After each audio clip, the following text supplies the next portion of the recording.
Close your eyes for a moment. Imagine the air around you thickening with coal smoke, salt water, and the earthy musk of thousands of horses. The hum of modern engines fades, replaced by the grinding roar of iron wheels on cobblestones. Do you feel it? The electric energy of a city exploding at the seams? Welcome to New York City in the year 1880. In this video, I use modern AI tools to bring historic paintings, engravings, and prints to life, allowing us to shift perspective, change camera angles, and move through the same scenes in ways their original artists never could. We are stepping into the Gilded Age at its rawest peak. I am your guide, and together we are going to walk the spine of Manhattan when it was the undisputed gateway to the New World. New York in 1880 is a city of 1.2 million souls. It's where the richest men in history live, blocks away from the most crushing poverty on Earth. Let's begin where the story of modern America truly starts. First, I want to talk about the water's edge. The sun is burning through Atlantic fog as we stand at the Battery. This view shows a forest of masts and smokestacks. Steamships, belching black soot, jostle for space with elegant schooners. The air tastes of brine and unwashed wool. To our left stands Castle Garden, a circular sandstone fortress serving as the nation's primary immigrant depot. Before Ellis Island ever opened, this was the threshold. Look at the families spilling from the entrance. Irish mothers clutching infants, German craftsmen with toolboxes. Italian labourers scanning the crowd for someone who speaks their language. By 1880, nearly 450,000 immigrants passed through this building in a single year. Inside, officials bark questions while swindlers wait outside, ready to sell false train tickets to those who cannot read English. One wrong turn and a family's life savings vanishes. This building was once a concert hall where Jenny Lind sang in 1850, but now it processes human souls. Within 2 decades, operations moved to Ellis Island, and Castle Garden becomes the New York Aquarium. Today, the structure still stands as Castle Clinton, a quiet monument where tourists pause without understanding what ghosts linger in the stone. We turn into Lower Broadway and the sky vanishes. This view shows a shadowed canyon of commerce. The ground is paved with Belgian blocks, rough stones slick with rain and horse droppings. The noise is unbearable. Iron wheels grinding. Newsboys shouting headlines about the Garfield-Hancock election. Street vendors hawking chestnuts. A fire wagon screams past, brass bell clanging. This is the financial heart of the world. Men in silk top hats negotiate deals worth millions. Above them, telegraph wires crisscross the sky, carrying stock prices from Chicago and London. But look into the alleys. Ragged men sleep against brick walls. Pickpockets work the crowds. A woman sells wilted flowers, her face grey with exhaustion. In 1880, the richest 1% controlled nearly a quarter of the city's wealth.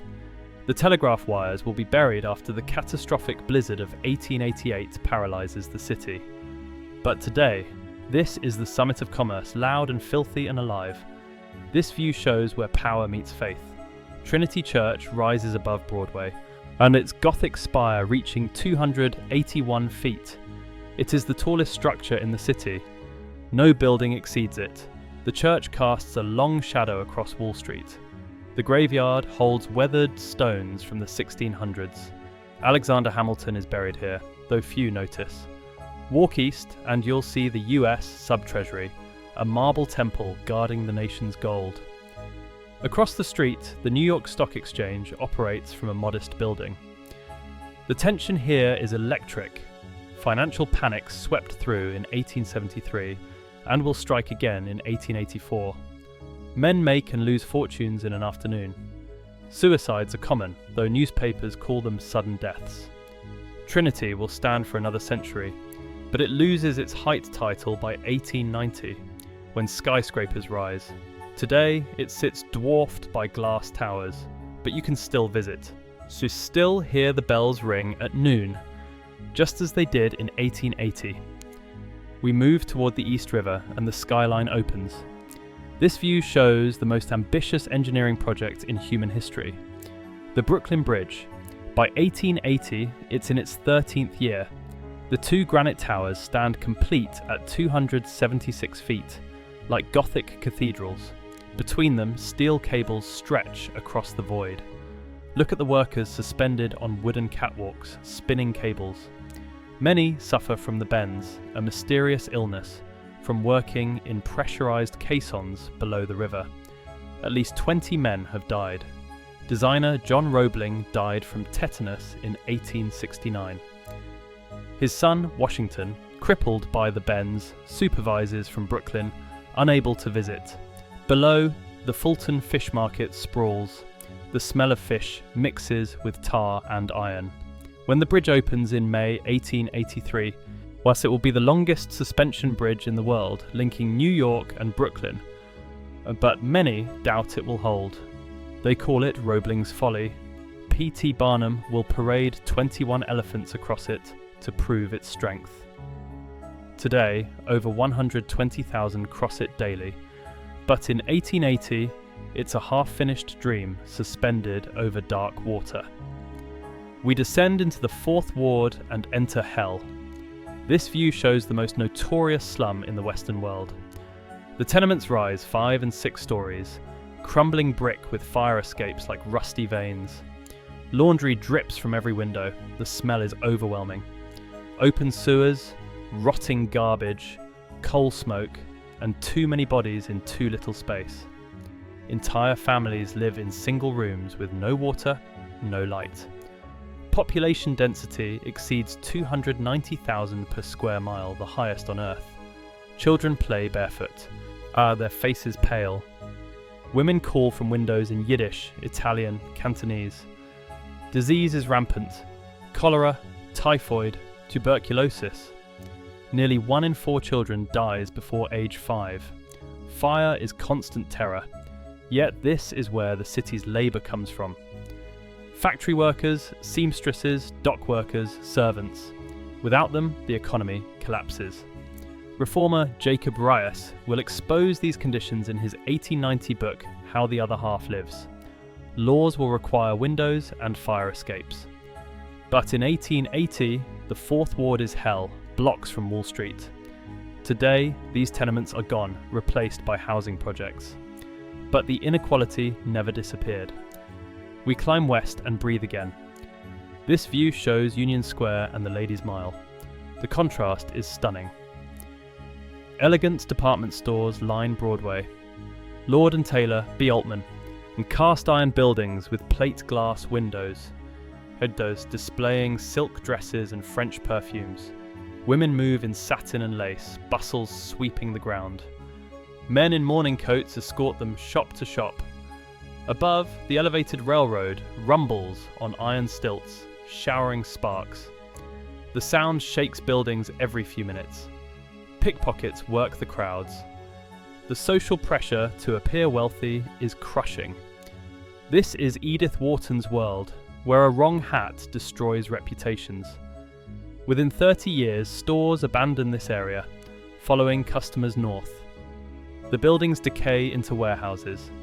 Then in the 1960s, artists rediscover them, and the neighbourhood becomes Soho. Today, you can still walk these streets and see the same facades, now housing luxury boutiques.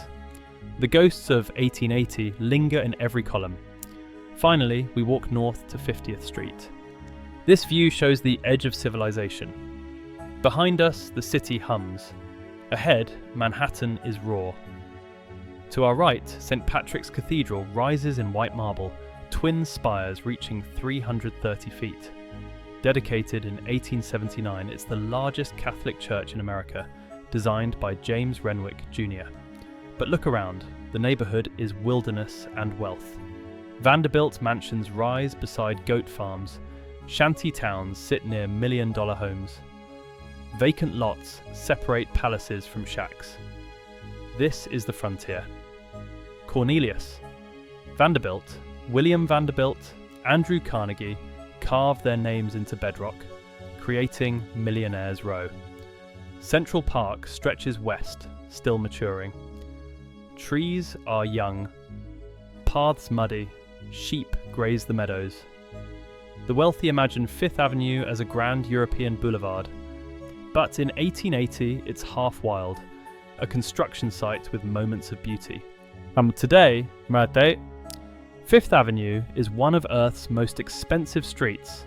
The shanties are gone, Vanderbilt mansions demolished, but St. Patrick's remains, surrounded by skyscrapers, still holding ground.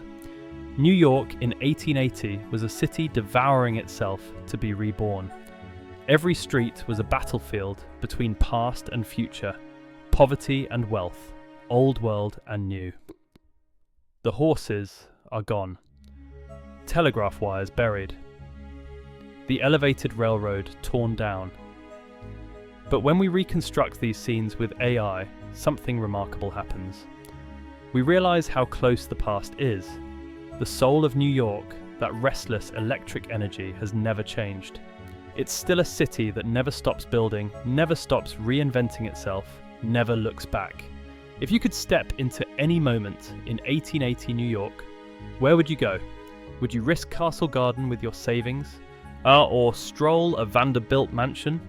Let me know in the comments and tell me which city and era we should reconstruct next. Again, thank you so much.